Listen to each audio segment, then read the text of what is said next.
సజీవుడు మన రక్షకుడు ఆత్మ దేవుడు యేసుక్రీస్తు నామములో మనకందరికి శుభములు. దేవుని యొక్క కృప, కనికరము, సమాధానం మరణాంతరము వరకు ఉండునుగాక. దేవుని యొక్క సన్నిధిలోనికి మనం వచ్చుటకు ప్రభువు మనకు అవకాశం ఇచ్చాడు. దేవునికి వందనాలు. 33వ దావీదు గారు రాసినటువంటి కీర్తన. పరిశుద్ధాత్మ ద్వారా నింపబడి జీవించిన, ప్రకటించిన, ప్రవచించిన, పరిపాలించిన దావీదు గారు తరతరములకు భూమి ఉన్నంత వరకు ఈ జీవవాక్కులు మన యొక్క ఆత్మలను తెప్పరిల్ల చేసేటటువంటివి. దేవునికి స్తోత్రం. 4వ వచనాన్ని ధ్యానం చేద్దామండి. 4వ వచనం, 33వ కీర్తన 4వ వచనము. యెహోవా వాక్యము యథార్థమైనది, ఆయన చేయునదంతయు నమ్మకమైనది. యెహోవా వాక్యము యథార్థమైనది. ఈ యెహోవా వాక్యము అన్నదానికి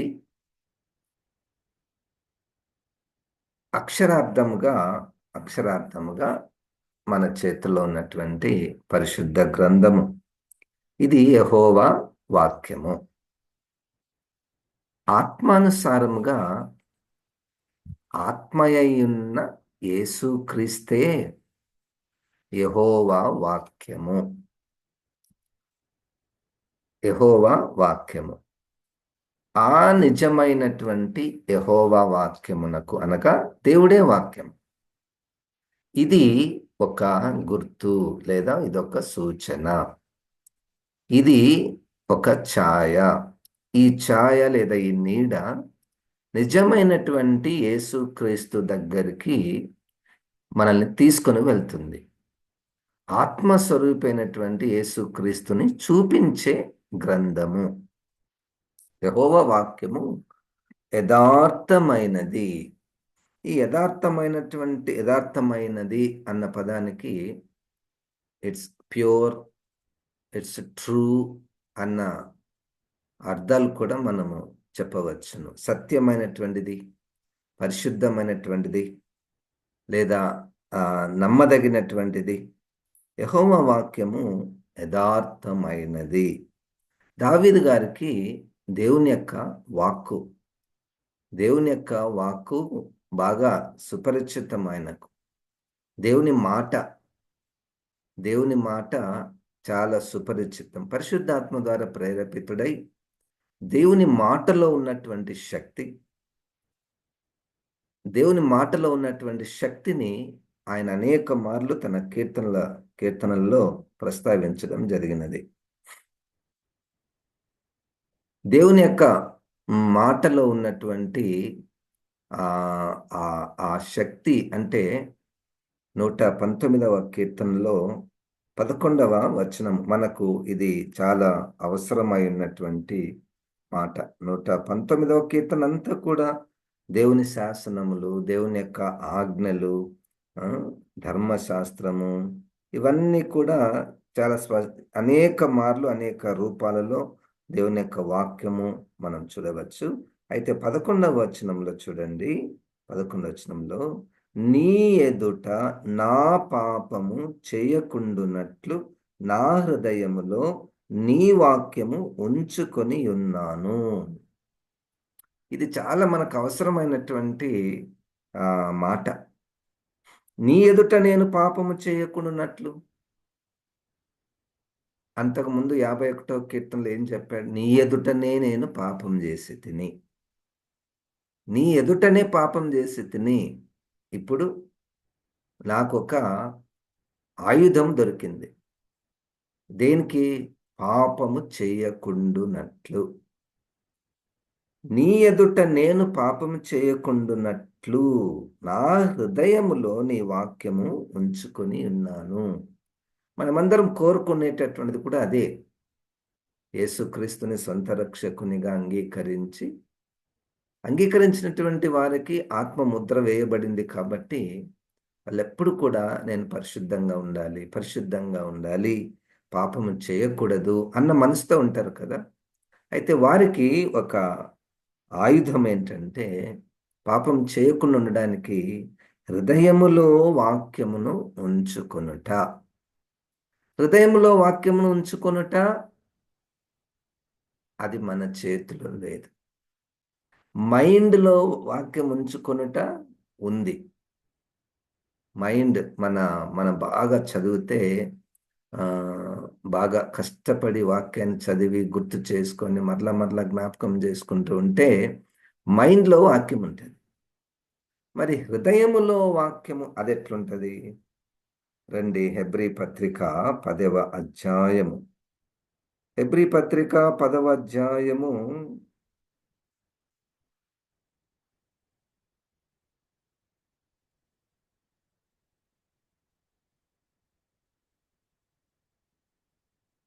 హెబ్రీ పత్రిక 10వ అధ్యాయము ఇక్కడ కూడా దేవుడు ఒక వాగ్దానమును మనకు ఇస్తూ ఉన్నాడు. 16వ సారీ. 16వ వచనం. ఏలైనగా ఆ దినములైన తరువాత నేను వారితో చేయబోవు నిబంధన ఇదే. నా ధర్మ విధులను వారి హృదయమునందుంచి వారి మనస్సు మీద వాటిని వ్రాయుదును అని చెప్పిన తరువాత, వారి హృదయమునందుంచి వారి మనస్సు మీద వాటిని వ్రాయుదును. ఇక్కడ 2 that he promised to write his word in our hearts and also in our minds. ఇదెప్పుడు మనం కోరుకోవాలండి. ఇదెప్పుడు మనం కోరుకోవాల. ఎందుకంటే వాక్యము మనలో ఎప్పుడు పనిచేస్తుంది అంటే దేవుడు, దేవుడు మన హృదయాల మీద రాస్తేనే ఆ వాక్యము పనిచేస్తుంది. ఏం పని చేస్తది? పాపము వచ్చినప్పుడు, శోధన వచ్చినప్పుడు ఈ వాక్యము ఈ వాక్యము ఎఫెసీ పత్రిక 6వ అధ్యాయములో 17వ వచనములో చెప్పినట్టు పోరాడుతది. ఒక ఖడ్గము వలె పోరాడుతది. ఎవరితోటి? అంధకార సంబంధమైన దురాత్మల సమూహముతో మన హృదయముల మీద వ్రాయబడినటువంటి వాక్యము పోరాడగలిగినటువంటి శక్తి దానికుంటుంది. దేవునికి స్తోత్రం. అంటే ఇప్పుడు మనం ఏం జేయాలి? ఏం జేయనవసరం లేదు. కోరుకోవాలంతే. కోరుకోవాలి. ప్రార్థనలో వేడుకోవాలి. ప్రభువా! నీ వాక్యం నా హృదయంలో మీద రాయి, రాయి, రాయి, రాయి. ఏమో ఈ వాక్యం చదువుతుంటే ఏ వాక్యము మన హృదయముల మీద వ్రాయబడుతుందో, ఈ వాక్యము వింటూ ఉంటే, శ్రద్ధతో వింటూ ఉంటే, గౌరవంతో వింటూ ఉంటే, భయముతో వింటూ ఉంటే, ఏ వాక్యము మన హృదయముల మీద వ్రాయబడుతుందో, ఆ వాక్యం ఒక ఖడ్గము వలె అది పనిచేస్తుంది. యెహోవా నీ వాక్యము యథార్థమైనది. యెహోవా నీ వాక్యము యథార్థమైనది. మనం ఇంతకుముందు ఎఫెసీ పత్రిక అన్నాం కదా! అది చాలా ఎఫెసీ పత్రిక 6వ అధ్యాయంలో 17వ వచనములో, మరియు రక్షణయను శిరస్త్రాణమును దేవుని వాక్యమను ఆత్మ ఖడ్గమును ధరించుకొనుడి. ఖడ్గము అన్న పదం ఎప్పుడు వాడతాము? యుద్ధాలలో వాడతాం. యుద్ధాలలో ఇద్దరు వ్యక్తులకి, రెండు గుంపుల వారికి, రెండు దేశాల వారికి యుద్ధం జరుగుతున్నప్పుడు ఈ ఇద్దరు కూడా ఆయుధాలతో వస్తారు. యువతల గుంపు అవతల గుంపును చంపాలని, అవతల గుంపు యువతల గుంపును చంపాలని. ఇప్పుడు అవతల వ్యక్తి చంపడానికి వస్తున్నాడు.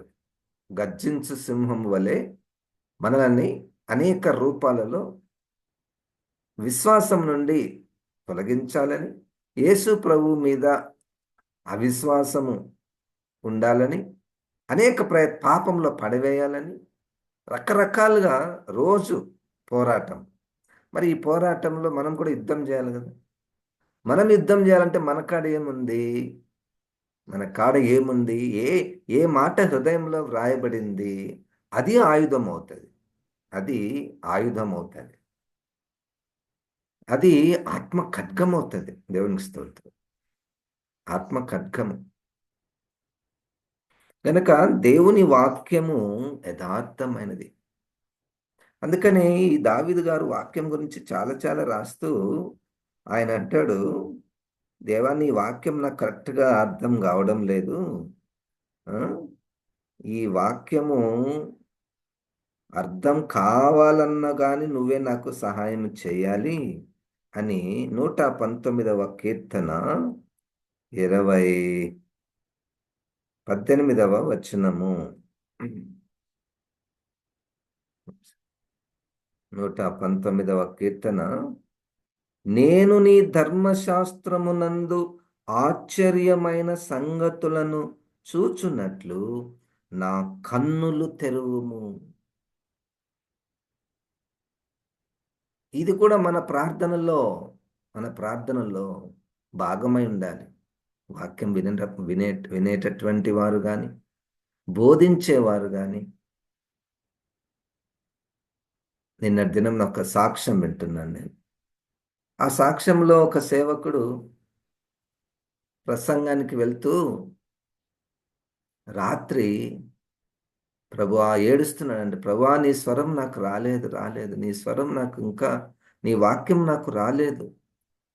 పండితుడు వాక్యంలో. కానీ ఆయన అడుగుతున్నాడు, ప్రభువా నీ వాక్యం నాకు వినపడకుండా నేను వాళ్ళకేం చెప్పేది? నీ స్వరము నేను వినకుండా వాళ్ళకేం చెప్పేది? నీ ధర్మశాస్త్రం నందు ఆశ్చర్యమైన సంగతులను చూచినట్లు నా కన్నులు తెరవ చేయుము. దీంట్లో ఒకటి అర్థమవుతుంది ఏంటంటే, దేవుడు వాక్యాన్ని బయలుపరచకుండా ఏ వ్యక్తికి కూడా వాక్యము తెలియదు. తెలిసే అవకాశం లేదు. బుద్ధిపూర్వకముగా తెలిసే అవకాశము 100% ఉంది. ఆదికాండం నుంచి ప్రకటన వరకు ఏ ఏ విషయాలు ఎక్కడెక్కడ ఉన్నాయి, వాటి అర్థమేంటి, వాటి మూల భాషలేంటివి అన్నీ తెలిసే అవకాశం ఉంది. కానీ పాపాన్ని ఎదిరించేటటువంటి వాక్యము మాత్రము దేవుడివ్వాల్సిందే.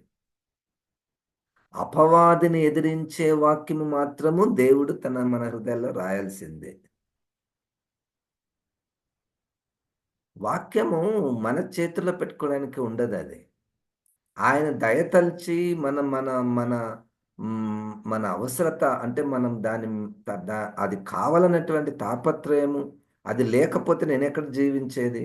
అది లేకపోతే నేనేం పరిచర్య చేసేది? అన్న ఆవశ్యకత ఎవరిలో కనబడుతుందో వారికి ఆయన తన వాక్యాన్ని బయలుపరుస్తాడు. తన వాక్యాన్ని బయలుపరుస్తాడు. ఇదే కీర్తనలో ఈ కీర్తన అంతా కూడా దేవుని వాక్యం గురించి అనేక విషయాలు పరిశుద్ధాత్మ దేవుడు బయలుపరిచాడు. 105వ వచనము, 119, 105వ వచనము కూడా ఇది బాగా మనకు సుపరిచితమైనటువంటి వాక్యము. ఆ నీ వాక్యము నా పాదములకు దీపమును, నా త్రోవకు వెలుగునై ఉన్నది. నీ వాక్యము నా పాదములకు దీపమును, నా త్రోవకు వెలుగునై ఉన్నది. ఒక్కొక్కసారి నాకు అనపడుతుంది, మీ గురించి నాకు తెలియదు. దేవా అసలు మేము ఎట్లా పోతున్నాము? మా మార్గాలు ఎట్లా ఉన్నాయి? నా మార్గం ఎట్లా ఉంది? అసలు నేను జీవించేది కరెక్ట్ కరెక్ట్ మార్గమేనా? నేను పని చేసేది కరెక్ట్ మార్గమేనా? కరెక్ట్‌గానే ఉందా ఇది? నాకు నీ వాక్యము నా పాదములకు దీపము, నా త్రోవకు వెలుగునై ఉన్నది. ఈ వెలుగు, దీపము లేదనుకోండి, అంటే మన మన మన నడక ఎట్లుంటది? మన త్రోవలు ఎట్లుంటాయి? భయం ఉంటుంది. ఎప్పుడు దేనికి మనము పట్టుకొని కింద పడతామేమో. అంతే కదండి. రాత్రిపూట ఏం వెలుగు లేదనుకోండి, నడవడానికే మనకు భయమవుతుంది. ఎక్కడున్నోళ్ళం అక్కడనే ఉంటాం. నా లైఫ్ కూడా అట్లనే ఉందా ప్రభా? అందుకనే ఎంతగా మనము వాక్య ప్రత్యక్షతను కోరుకొనవలెను. వాక్య ప్రత్యక్షతను కోరుకోవాలి. ఆ వాక్యము నా నడకను సరిచేస్తుంది. నేను వెళ్ళే మార్గము నాకు చూపిస్తుంది. నేను వెళ్ళే మార్గం నాకు చూపిస్తుంది. ఇంకా మనకు సుపరిచితమైనటువంటి వాక్యము 4వ అధ్యాయము హెబ్రీ పత్రిక 12వ వచనము, 12, 13 వచనము చూడండి. 4వ అధ్యాయము హెబ్రీ పత్రిక 12, 13 వచనాలు. ఎందుకనగా దేవుని వాక్యము సజీవమై బలము గలదై రెండంచులు గల ఎటువంటి ఖడ్గము కంటెను వాడిగా ఉండి ప్రాణాత్మలను కీళ్లను మూలుగను విభజించునంత మట్టుకు దూరుచు హృదయము యొక్క తలంపులను ఆలోచనలను శోధించుచున్నది.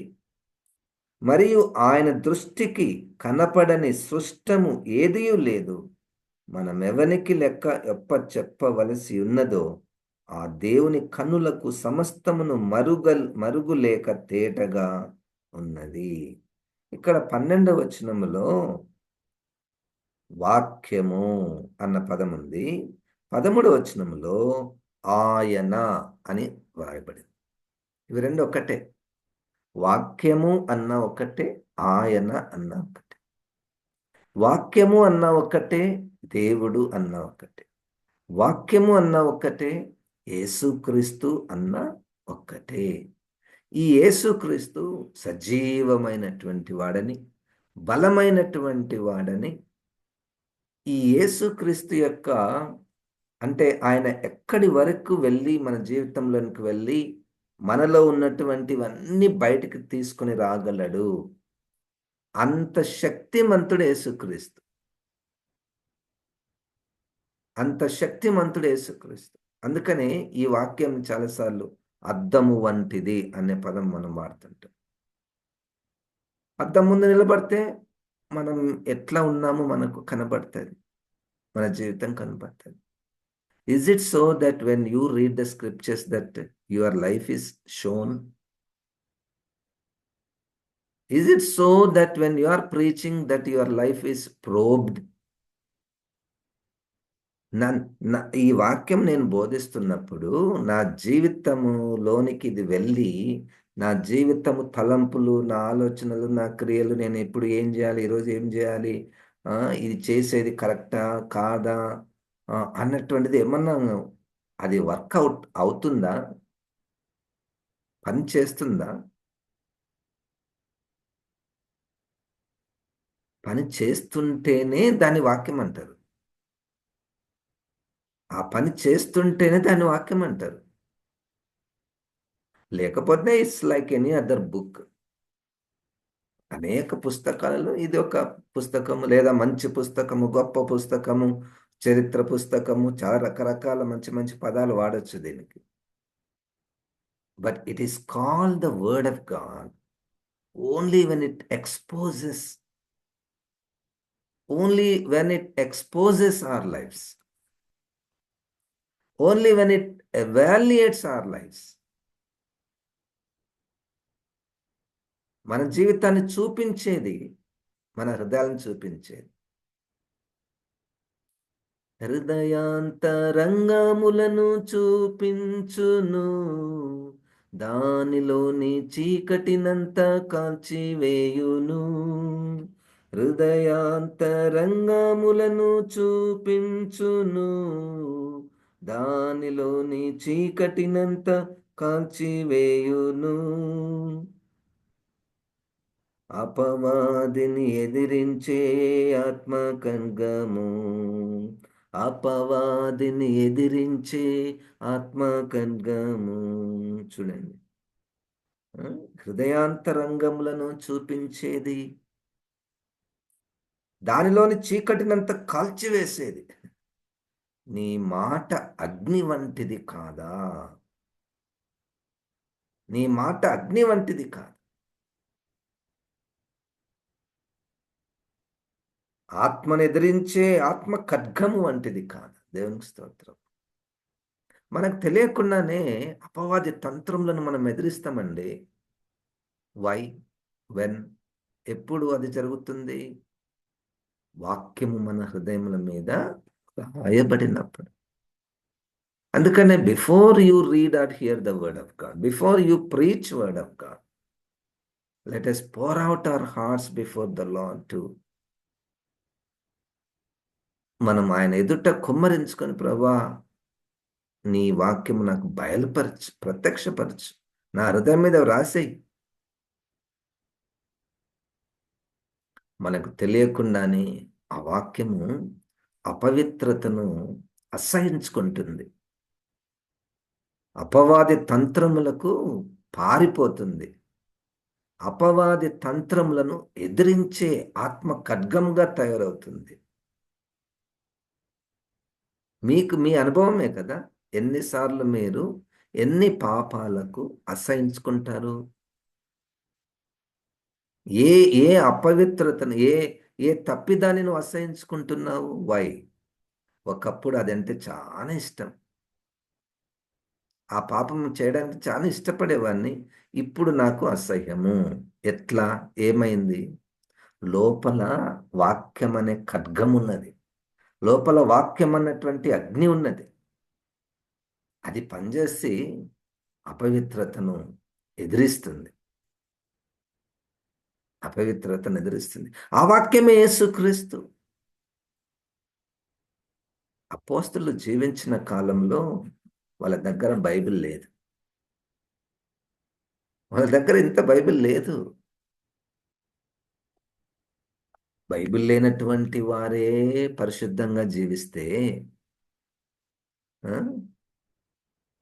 అప్పుడు చిన్న సంఘాలు, చిన్న చిన్న సంఘాలు, అప్పుడప్పుడే పుట్టినటువంటి సంఘం, ఎక్కువ బోధకులు లేరు. ఎవరో ఎప్పుడో బోధకుడు వస్తాడని ఎదురు చూడాలి. ఇప్పుడు ఎంతమంది బోధకులు మనకు, ఎంతమంది సేవకులు, వాక్యం విరివిగా ఉన్నది. అందుకని వాళ్ళకు అర్థమైంది, వాళ్ళది అసలైనటువంటి వాక్యం ఏంటంటే, వాళ్ళు ఒకటే గుర్తించారు, యోహాను గారు గుర్తించాడు, నువ్వే వాక్యము. పేతురు గారు గుర్తించారు, యేసుక్రీస్తు ప్రభువా నీవు నా హృదయంలో ప్రతిష్ఠించబడాలి, నువ్వు నా హృదయంలోనే ఉండాలి, అంతే. నువ్వు నా దగ్గర ఉంటేనే కదా నేను ఎదిరించగలిగేది, నువ్వు నా దగ్గర ఉంటేనే కదా పాపాన్ని అసహించుకునేది, నువ్వు నా నా నా హృదయంలో ఉంటేనే కదా నేను ఎక్కడ నడిచేది నాకు కనపడేది. దేవుని వాక్యము 33వ కీర్తన 4వ వచనం ధ్యానం చేస్తున్నాము. యెహోవా వాక్యము యథార్థమైనది, యెహోవా వాక్యము యథార్థమైనది. ఉం?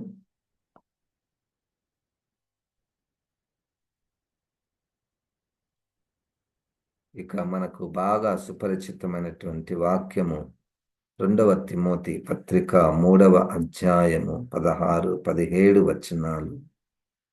2వ తిమోతి పత్రిక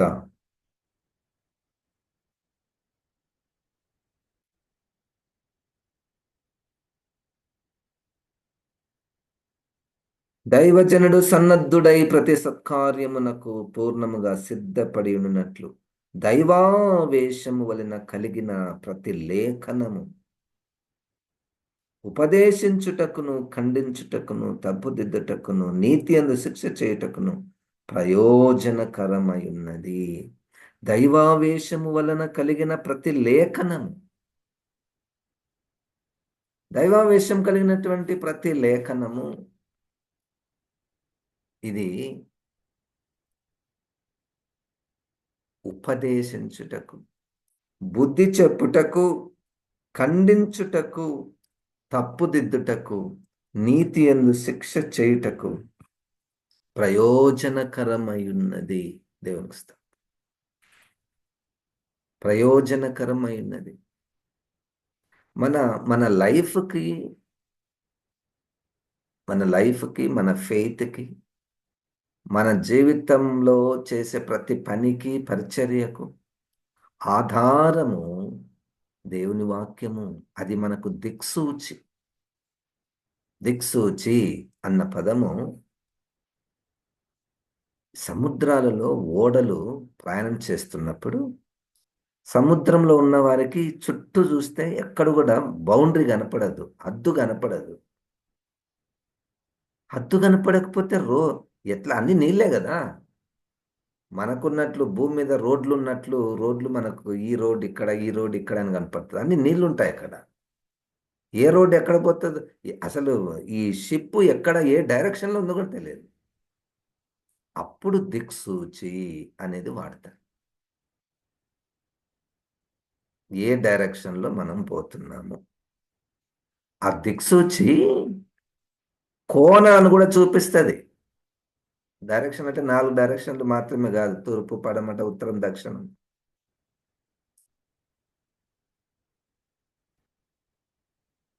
తూర్పుకు ఉత్తరానికి 90 కోణాలు ఉంటాయి.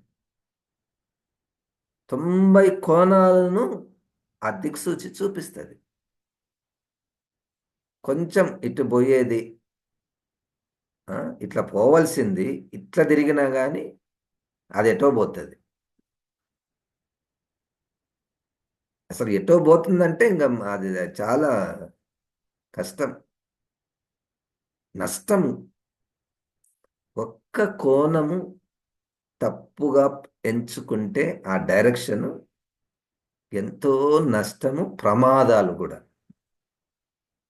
అట్లే దేవుని వాక్యము కూడా మనల్ని నడవవలసినటువంటి త్రోవను చూపించేది, పాపమును జయించడానికి సహాయం చేసేది.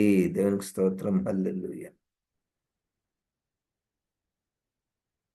నీ పాప జీవితాన్ని మార్చివేయును, ఏ పాపం చేయకుండా కాపాడును, నీ మార్గములకు వెలుగిచ్చును, నీ మార్గములను వెలిగించును.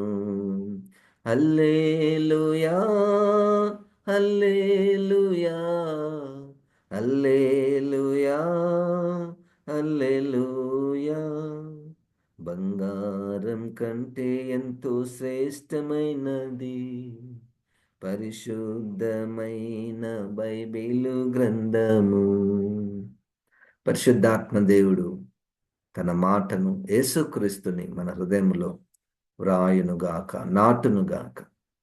వాక్యమైన ప్రభా, మమ్మల్ని ఈ రోజు నాయన దర్శించినందుకు నీకు వందనాలు ప్రభా. మేము చేతులెత్తి నీ వైపు నాయన చూస్తున్నాము. నీ వాక్యాన్ని, నిన్ను మేము ఆహ్వానిస్తున్నాం. రమ్ము, మా హృదయంలో ఉండుము ప్రభా. మేము నడిచే త్రోవలు నాయన మాకు కనపడినట్లు సహాయం చేయండి. నీ ధర్మశాస్త్రంలో ఆశ్చర్యమైన సంగతులను చూచినట్లు మా కనులను తెరవచేయము. పాపము చేయకుండా ప్రభా నీ వాక్యం పనిచేయనేమో ప్రభా. ఈ దినమంతా ప్రభా ఈ వాక్యం నేను మేము నెమరు వేసుకోవడానికి సహాయం చేయమని యేసు శక్తి కలిగిన నామమున ప్రార్థిస్తున్నాం తండ్రి, ఆమెన్. ఇప్పుడు మన పరమ తండ్రి అయిన దేవుని యొక్క ప్రేమ, ప్రభు అయిన యేసు క్రీస్తు యొక్క కృప, పరిశుద్ధాత్మ దేవుని యొక్క సహవాసము మనకందరికి సదాకాలము తోడయుండును గాక. ఆమెన్. దేవుడు మనల్ని దీవించును గాక.